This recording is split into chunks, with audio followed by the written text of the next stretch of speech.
안녕하세요. 이해란입니다. 김태산의 그때 그 시절 북한 이야기입니다. 선생님 안녕하세요. 아, 예, 안녕하십니까. 덥죠? 아, 참 미치게 덥네요. 예. 그 더운데 보니까 그 이 더운 때 그 뭐 이제 북한에서 한 게 있더라고요. 네. 건국 사상 청동원 운동. 선생님 그 이야기 들어보셨죠? 그렇죠. 예. 네. 건국 사상 청동원. 이게 보니까 뭐 네. 45년 11월 25일 북조선 인민위원회 3차 확대 위원회에서 이제 그렇죠. 예, 네. 선포됐고 실질은 북한 노동당, 북조선 노동당 상무위원회라는 데서 이거를 이제 과제를 줬더군요. 그래서 46년부터 실시가 됐는데 제가 생각하기에는 선생님 이렇습니다. 김일성이가 네. 48년 9월에 건국을 하지 않습니까? 건국하기 전에 온갖 숙청을 이때 끝내지 않았나? 그렇죠. 예. 그 과정에 이제 임시인민위원회가 46년도에 이제 만들어졌잖아요. 그하고 이제 완전히 총선으로 들어가서 48년도 9월 9일 날 이제 예. 공화국 창건이라고 이제 현재까지 그 나라가 유지되어 오는데 그때까지 우리는 선생님이나 우리는 그때 태어나보지 못했으니까 모르지만 참 복잡한 시기였어요 그때. 예. 공산당, 신민당 뭐 여러 가지 뭐 당들이 출발해 가지고 이제 공산당이 정권을 잡느냐, 뭐 시민당이 잡느냐, 뭐 어쨌든 이제 공산당을 세계에서 노동당으로 만들 때까지 그 북조선 정세는 매우 긴장했어요 사실. 그렇죠. 테러도 많이 일어나고 역사를 보게 되면 참 참먹었어요. 그리고 국내파 뭐 이제 빨산파 뭐 중국에서 들어온 사람들도 있고 또 다른 러시아에서 공부하고 온 사람들도 있고 그러니까 파가 많이 형성돼서 참 어려운 시기였어요 그때. 예, 그런데 김일성이가 이제 물론 소련의 힘을 등에다 업었다고는 하지만 강압적으로 이걸 막 총으로 쏴서 적대분 뭐 반대 카드를 제거하기는 좀 어려웠어요. 그러니까 이제 말한 게 뭐 문명 대치 운동이라고 내세워서 국민들을 교육하는 것처럼 하면서 거기다 이제 건국사상 청동원 운동 그래서 나라를 세우는데 뭐 이 나라 국민이라면 모든 힘을 다하자. 그때 나온 유명한 말이 이제 돈 있는 자는 돈을 대고 힘 있는 자는 힘을 대고 지식 있는 자는 지식을 대서라도 해서 이렇게 나라를 건설하는데 누구나 떨쳐나서라. 이런 식으로 이제 국민들을 설득시켜서 하면서 반대파들을 숙청하는 사업을 그 뒤에서 은밀하게 굉장히 했어요. 그러니까 이게 건국사상 청동운동 운동이라는 게 뒤집어 보게 되면 요즘에 하는 뭐 적폐청산 같은. 그렇죠. 반대파 제거 운동이었죠. 네. 그래서 이제 밑에서는 뭐 국민들이 이제 뭐 그때 뭐 어렸을 때 이제 우리는 전쟁 이후에 이제 번 일이지만 그때 해방 후에도 뭐 문명 대치 운동을 약간씩 조금씩 하면서 건국사상 운동에 기본 힘을 넣어서 말하자면 반대파는 제끼고 우리를 쫓아오는 사람들은 이제 한 군데 묶어 세워 가지고 나라를 건국을 하고 당을 세우고 군을 창설하고 뭐 이걸 하고 했죠. 그러니까 많은 사람들이 죽었죠, 솔직히. 그러니까 이제 그 건국사상 청동원 운동에서 이제 그 주로 했던 게 뭐 일제사상잔재, 청산, 그다음에 뭐 개인 이기주의, 그렇죠. 또 부하 방탕하고 나태한 경향, 관료주의, 뭐 무책임성, 고용자적 군성 이런 것들을 이제 막 비판하면서 여기에다가 이제 다 걸어가지고 특히 여기에 많이 걸리는 게 상공업자들, 그다음에 이제 뭐 지주 뭐 이런 사람들 걸릴 거 아닙니까? 그 사람 어쨌든 인텔리, 일본 정치하에서 일본에 건너가서 공부하고 이제 간부가 된 사람, 만나면 학자 뭐 이런 사람들 이제 그때 사회주의를 세우느냐 자본주의로 가느냐 그렇죠. 뭐 무슨 제도를 우리나라에 안착시키느냐 하는 걸 가지고 많이 논쟁할 때 이제 반대파를 제끼기 위한 운동을 이 운동을 통해서 건국사상 청동원 운동이라고 해가지고 말은 나라를 세우기 위한 운동이다. 이렇게 하면서 이제 반대 세력을 척결하기 위한 지금으로 말하면 지금 정부가 하는 적폐 하고 너무 닮았죠. 같죠 뭐. 나 이거 보니까 진짜 야 이거 북한에서 배워왔나? 뭐 지금 현 문재인 좌파 정부가 들어서 모든 게 하는 게 북한 정부가 지난번에 했던 것, 또 북한 정부가 지금 실시하고 있는 것, 그런 것을 그대로 답습할 뿐입니다. 근데 그러니까요. 이 나라 사람들이 아직도 이 나라는 자유민주주의 사회이기 때문에 자유가 있다고 생각하는데 점점 북한식 그 독재, 적폐 청산 미명가에서 이제 반대파를 제끼기 위한 독재로 들어가는데 아직도 이 나라 국민들을 그걸 몸으로 느끼지 못하고 있다는 게 참 안타깝습니다. 우리는 북한에서 겪어봤으니까, 야, 지금 이거 하는 게 북한에서 했던, 지금 반정파 투쟁이라든가, 아니면 뭐, 이제, 뭐, 사상 정치범이라고 해서 수용소 보내고 잡아 죽이고, 거기다 고문하고 하는 게 이게 다 같은 맥락으로 지금 똑같이 흘러가는데, 이 나라 사람들은 이걸 느껴보지 못해서 그런지 모르는 거예요, 지금. 네. 그러니까요. 그러면서 사실 이 숙청을 하는 이유는 그 숙청을 통해서 공포 분위기를 조성해가지고 자기의 그렇죠. 지지 기반을 다지자는 거 아닙니까? 그렇죠. 뭐, 한 사람을 공개 총살해가지고 몇천만을 교육시키는 거죠. 공포를 그렇죠. 뭐라 여서 너네 그저 예. 뭐 반대하면 거죠. 이렇게 된다. 이것을 보여주는 게 그래서 북한에서도 아직까지 공개 총살이 자행되고 있고 뭐 아직 대한민국에서 공개 총살은 안 하고 있지만 뭐 전직 대통령 둘을 뭐 잡아였는 현실까지 그렇죠. 자행되고 있지 않습니까? 그렇죠. 그 선생님 그리고 이 건국사상 청동원 운동을 이렇게 들여다 보니까 예. 뭐가 있더냐면 그 북한에서 당의 인전대라고 얘기하는 그렇죠. 근로단체 조직이지 예, 예. 않습니까? 이때 이 건국사상 청동원 운동을 통해서 이 근로단체 조직을 강화시켰다라는 생각이 들더라고요. 그때 말한 게 당을 하나 해가지고 몽땅 노동당 공산당에 입당시킬 수도 없고 그쵸. 어린 아이들 그 나이 든 사람들 뭐 이런 네. 사람들 거기다 묶어 공산당은 완전히 빨갱이들만 네. 묶었는데 그다음에 그 많은 인구를 몽땅 공산당으로 만들 수는 없는 거예요. 그러니까 청년 조직, 직명 조직, 여명 조직 이거 이제 근로단체 조직을 해가지고 뭐 말하자면 복숭아라고 말하면 당은 복숭아 씨다. 맞아요.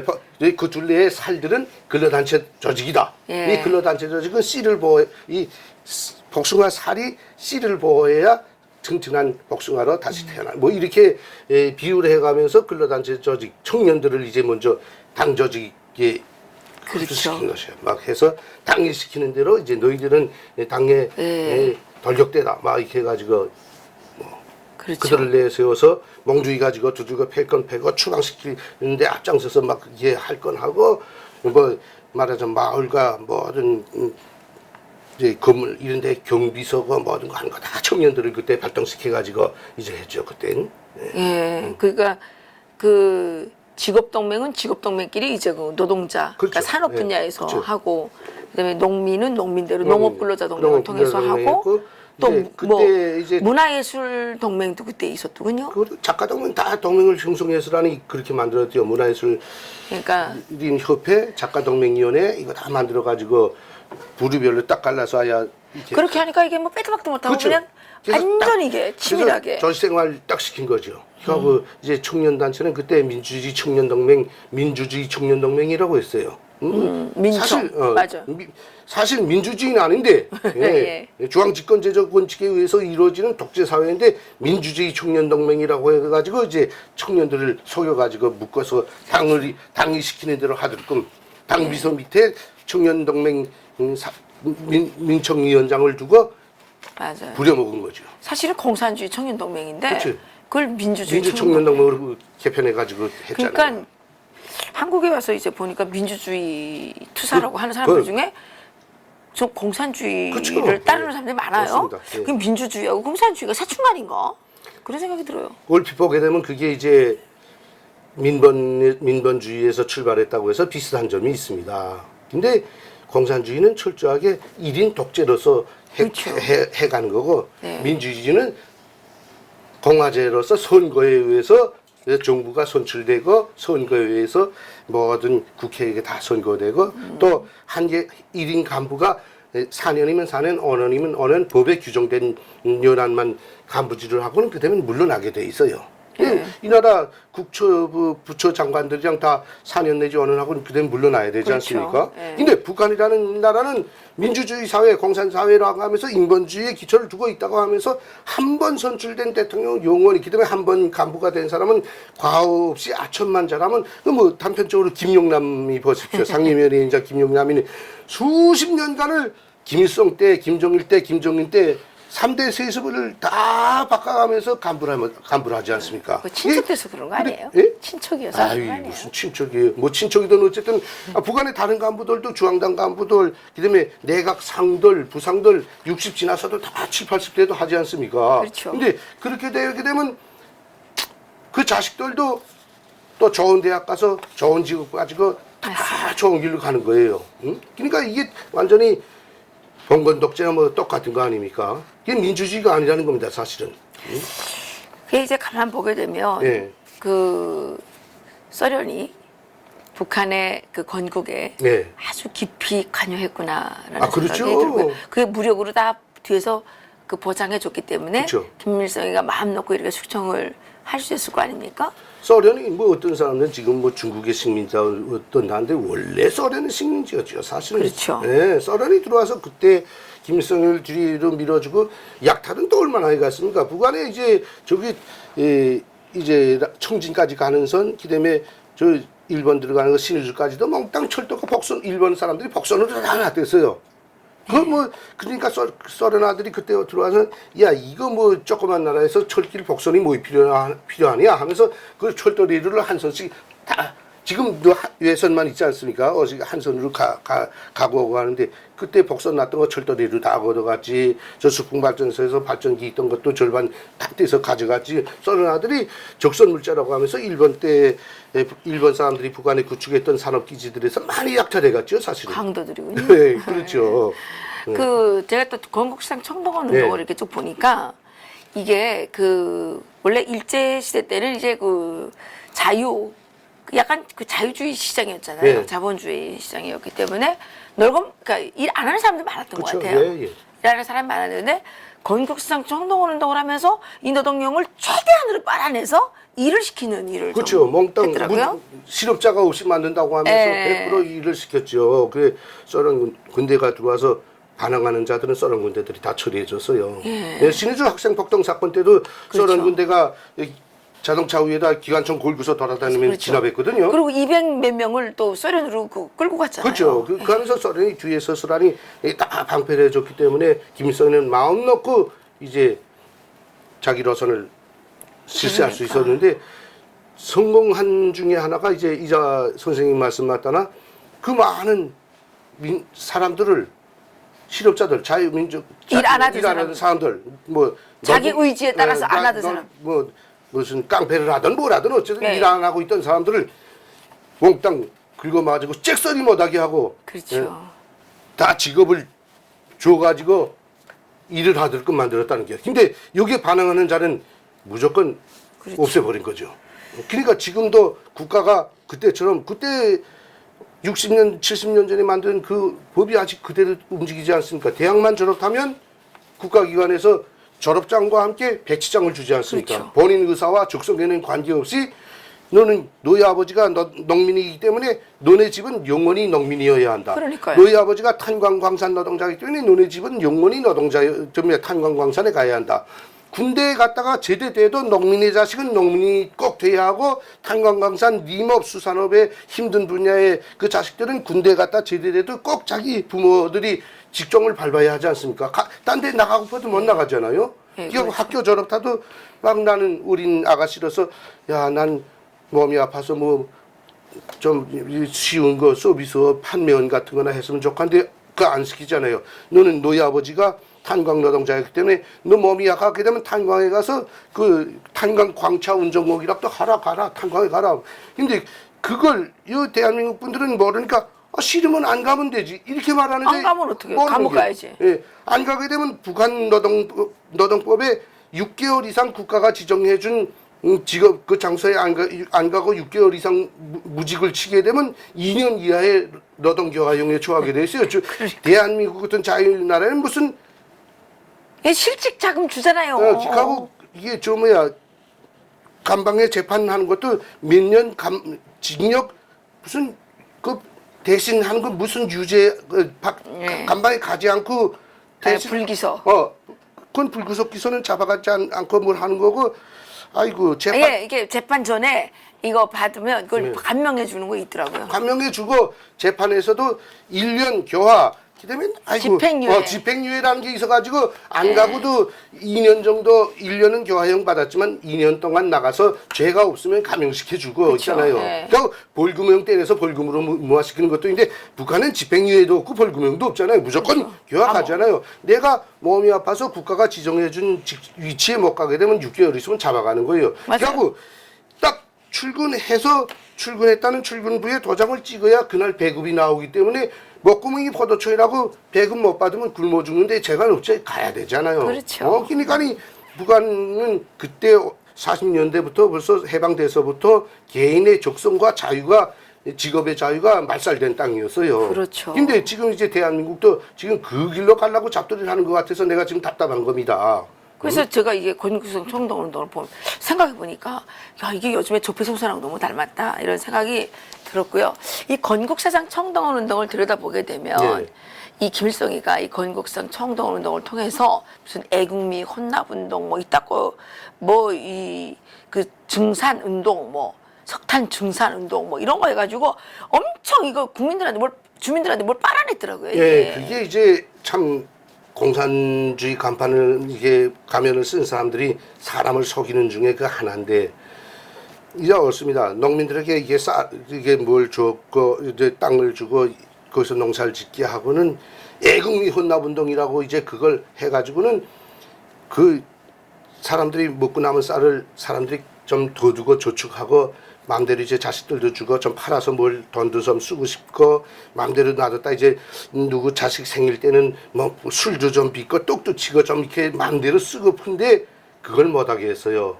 남은 쌀은 국가에 바치라. 근데 그걸 강압적으로 하면 또 공산당 노동당 반대가 나오고 했으니까 애국미 헌납운동 이걸 해가지고 이제 맞아요. 이 국가 농민들이 야 너네 국가가 너네한테 땅을 줬는데 남은 쌀은 몽땅 바치라 먹을 거네. 결국 네. 그렇게 농민들을 속여가지고 했고 뭐 애국주의 교양이라고 하면서 어쨌든 문맹 퇴치 운동 우러 쪽에서 북한이 지금까지 해오는 게 애국주의 교양, 개국 교양, 국민 교양은 잘해왔어요. 뭐 그러니까니 저렇게 똘똘 뭉친 나라를 만든 겁니다. 근데 이 대한민국이라는 나라는 국민 교양은 영낙제예요. 아니 여기는 그 어느 국가가 이게 그 뭐 자유민주주의 시장경제 체제를 중시하는 세력이 있고 또 그걸 반대하는 세력이 있고 하니까 누가 교육을 할 수가 없는 거예요. 대한민국에서는 국민들이 스스로 자기의 자유를 지키고 민주주의적 권리를 주장하기 위해서 자기 공부를 해야 되겠더라고요. 물론 그건 한데 국민들이라는 게 저 뭐 먹고 사는 데만 치중하지 그렇게 자기가 뭘 정치 사상을 개발해서 뭐 그걸로 무장하고 그건 아니거든요. 아니 근데 그러니까 시민 단체와 시민단체가 또 이 네. 정당들이 자기들의 그 정당적 가치를 국민들에게 교육시키기 위해서 노력을 그렇습니다. 해야죠. 당이라는 게 원래 네. 권력을 가지고 흔드는 데가 아닙니다. 그렇죠. 당은 그 나라가 나아갈 정치 노선을 제시하고 그렇죠. 국민들을 교육하는 게 당이 해야 할 일입니다. 근데 자유한국 때는 그런 거 안 해요. 선도자이자 교양자입니다. 당이라는 네. 건. 근데 대한민국은 당들은 몽땅 권력이나 누리고 돈이나 처먹다가 자살이나 하는 그따위 당으로 전락되고 말았어요. 그러다 나니까니 대한민국의 국민들을 누가 교양했냐면 북한 사람들이 교육했어요. 그 사람들이 내려와서 돈 줘서 맞습니다. 교육을 시켜가지고 교육계 전교자 만들어놨지, 종교계에 빨갱이 목사 신부들 만들어놨지, 법조계에 빨갱이 판사들, 네. 빨갱이 검사들 만들었지, 국정원, 경찰에 국민들을 탄압하는 이런 자들로 만들어놨지, 맞아요. 군부여, 정계여, 노동계도 몽땅 북한이 내려와서 던져 교육을 이 나라 국민들을 교육해가지고 이 나라를 뒤집어 엎으러 가고 있는 중이에요. 대한민국 지난 정부는 박정희 전두환 이후의 정부는 국민들에 대한 애국주의 교양, 뭐 계급성 교양 이런 걸 반경 교육 이런 거 국민들을 많고 선전하고 교양하고 학습을 시키려는 게 아니라 문화예술인들 있잖아요. 저 배우들 이런 사람들 영화 찍을 때 그렇게 애국주의 이 사상이 담긴 영화들도 찍어서 국민들을 교육하고 또 인간을 사랑하고 감사하게 살 줄 아는 이런 내용들로 영화도 만들고 예술작품도 드라마도 만들어서 국민들을 교육해야 되는데 지금 나오는 영화 드라마 다 보십시오. 그저 악질적으로 사람을 막 가슴 아프게 하고 못 살게 하고 막 뒤집어 엎고 모략이나 꾸미는 거 이 드라마에 나오고 삼각위원회에 있다 나와 해서 그저 국민을 정신이나 피폐하게 만드는 게 이 나라 문화예술 계통 맞아 탤런트들이 하고 자빠지는 게 이 나라예요. 이게 지금 이게 안 된 거예요. 국가는 국민을 언론을 통해서 문화예술인들을 통해서 또 작가 이 글 쓰는 사람들을 통해서 항상 국가가 감시하고 통제하고 해서라니 국가가 올바른 정치 사상을 가지고 흘러나가도록 국민들을 교육해야 되는데 국민교회라고 말하게 되면 이 나라 사람들은 북한처럼 또 많고 학습하고 생활청하고 그러냐 그게 아니라 사람들이 흔히 보는 텔레비전, 드라마, 영화, 노래, 작가들이 쓰는 소설 이런 걸 통해서는 국민들을 정상적으로 교육하도록끔 국가가 유도해 나가야 되는 겁니다. 잘한 건 상도 주고 또 그렇게 하도록끔 좀 통제도 하고 이렇게 해야 되는데 그게 안 되다 나니까 이 나라는 이제는 북한이 교육한 사람들이 몽땅 정권에도 들어앉아서 이젠 적폐청산이라고 하면서 애국자들을 이젠 잡아 죽이는 길로 나가고 있다는 거예요. 근데 그거는 국가가 하면 안 되고요. 국가가 국민교육을 국가가 하면 안 하면 누가 해요? 그건 누가 해야 되냐면 그 자유민주주의 시장경제 체제를 그건 경제체제지. 그 교육체제는 아니죠. 국가가 하는 거지 누가 하는 거예요? 아이 답답하구만 정말. 그렇게 하면 안 되고요. 국가가 안 하면 누가 해요? 국가가 하니까 이제 문재인이가 그런 거 계속 교육하게 되면 우린 다 죽어야 돼요. 안 돼요. 국가가 지금까지 교육을 안 했기 때문에 문재인 같은 사람이 정권 나와서 정권을 잡은 겁니다. 그 사람이 국가가 교육을 제대로 박정희 시대 때처럼 이승만 시대 때 박정희 시대 때처럼 국민교육을 그렇게 했으면 저런 사람들이 대통령이 나올 수가 없는 거죠. 솔직히 말해서. 그렇죠. 그래서 이제 어쨌든 이제라도 우리 김두산 선생님이 열심히 교육해야죠. 뭐 이렇게 말하면 뭐 듣는 사람이나 듣가 있는지 모르겠는데 참 안타까워 죽겠어요. 저도. 맞아요. 그래서 하도 이 박사님 이런 유튜브라도 만들어 놨으니까 나 같은 사람이 나와서 이렇게 뭐 두서없이 욕이라도 하게 만들어 놔서 참 감사할 뿐입니다. 응? 그래서 뭐 나 혼자서 그저 집에서 유튜브 들면 페이북에다 글이나 써서 뭐 하소연이나 하는 식으로 하다가 이렇게 한 주일에 한 번씩이라도 나와서 북한에 지나간 실태를 이야기하면서 그것이 공산주의자들이 나라를 세우고 국민들을 어디로 끌고 와서 지금 저 피폐하고 굶주린 국가로 만들었는가를 여기 지금 현 정치와 배합을 시켜서 이렇게 하게 되면 이게 참 이 나라 사람들이 들어야 할 대목이에요. 이게 건국성 청동운동이라는 게 말은 건국성 청동운동이 그렇죠. 말은 좋아 보이는데 이게 하나의 폭력이었잖아요. 그렇죠. 반대 세력 청산하기 위한 운동이었어요. 국민들을 올려가지고 묶어가지고 그 사람들로 조직된 군중으로 해가지고 그다음에 반대 세력들을 제거하기 위한 운동을 그렇죠. 벌인 거죠. 근데 사실. 그 이렇게 한 구대에서 모여서 한 게 아니라 각 분야별로 그렇죠. 각자 숙청하도록 한 남녀노소를 아주 갈려가지고 최초의- 소년단은 네. 소년단 조직을 통해서 청년은 청년 맞아요. 조직을 통해서 여자들은 여명 조직을 통해서 기가면 당원들은 당원 조직 당 조직을 통해서 뭐 기대면 공권력도 묶어가지고 공권력은 공권력대로 이렇게 해가지고 이제 청산하게 했고 뭐 생활총괄 통해서 또 교양할 것들은 조그마한 결함을 가진 자들은 교양하고 막 허상 비판 막 이렇게 해서 생활총괄에서 교양하고 한심한 놈들은 좀 죄가 많은 사람들은 추방 또 죄가 많은 사람은 감옥 또 죄가 많은 사람은 처형 이거를 뭐 서슴없이 감행했잖아요. 그러니까 이제 북한의 역사라는 게 어떻게 놓고 보면 숙청과 처형의 역사였죠. 그렇죠. 예. 지금도 뭐 숙청과 처형 끊임없이 계속 하고 하고 있지 않습니까? 있잖아요. 근데 한국이 지금 그거 닮아가고 있죠. 예, 우리가 북한의 그때 그 시절을 통해서 북한은 어떻게 저렇게 견고한 왕조 국가를 폭력 국가를 그 독재 국가를 건설해 왔는지 우리가 되돌아보는 시간을 가지고 있습니다. 특히 이러한 북한의 숙청과 처형의 연속으로 만들어진 이 독재, 그다음에 또 세수 왕조 노예 국가의 이 결실을 보면서 대한민국은 과연 어떤 국가 건설 전략을 채택해야 되는지 우리 국민들께서 좀 참고가 되시기를 바라서 저희들이 이렇게 하고 있는 겁니다. 근데 여기도 있잖아요. 뭐 지금도 이제 좌파 쪽으로 정북 쪽으로 가는 사람들은 박정희를 독재자다, 뭐 전두환이도 독재자였다 하는데 사실은 지금 나이 든 사람들 말을 들어보면 박정희, 전두환 때 그때가 제일 동네 깡패도 없었고 정말 안전된 사회였다. 삼청교육대도 실시하면서 맞아요. 물론 삼청교육대를 실시해서라니 뭐 힘없는 사람들 한두 명 피해를 본 게 있는 것 같아요. 그러나 그때 그 동네 깡패요, 그런 사람들을 몽땅 청산해 버렸기 때문에 그때 안전 상태에 들어가지 않았습니까? 그렇죠. 원래 네. 국가는 폭력을 없애주는 게 그렇죠. 국가의 첫 번째 의무예요. 외부의 폭력과 이 내부의 폭력. 그렇죠. 예, 그래서 검찰, 공안, 네. 경찰 이런 거 왜 다 가지고 있습니까? 깡패들 죽이려는 네. 거죠. 근데 요즘은 깡패가 득시하고 있잖아요. 이게. 그러니까 이젠 경찰서 안에서 경찰이 쫓겨서 밖으로 나가야 되고 매를 맞아야 하는 형편이 아닙니까? 그러니까 이거는 지금 국가가 자기 책무를 안 하는 안 하기 거죠. 때문에 그리고 네, 뭐 맞아요. 죽창 들고 시위하는 사람들을 죄 없는 어린 경찰관들이 마주쳤다가 눈 찔려고 죽고 막 맞아 죽고 이건 나라가 아니죠. 이랬는데 이게 권력이 어떻게 폭동자들에게 맞아요. 죽창에 찔리고 지금이 21세기인데 죽창에 찔려서 경찰관이 눈이 멀고 죽어나가야 하는 이런 사회를 이게 민주주의 정원 사회라고 말하는 게 그런 세력이 문제죠. 촛불 세력이었고 그 촛불 세력이 지금 촛불 독재를 하고 있는 거 아닙니까? 그렇죠. 예. 이 나라 촛불 세력은 사실 국제 공산 세력입니다. 응? 북한의 지정을 받았고 중국에서도 공산 세력이 건너와서 촛불에 참가했고 일본에서도 공산당 잔재들이 들어와서 참가했고 응? 국제 공산주의자들이 공산당 잔재들이 모여서 지금 이 나라 중부를 만들어 놓은 거예요. 솔직히 말해서.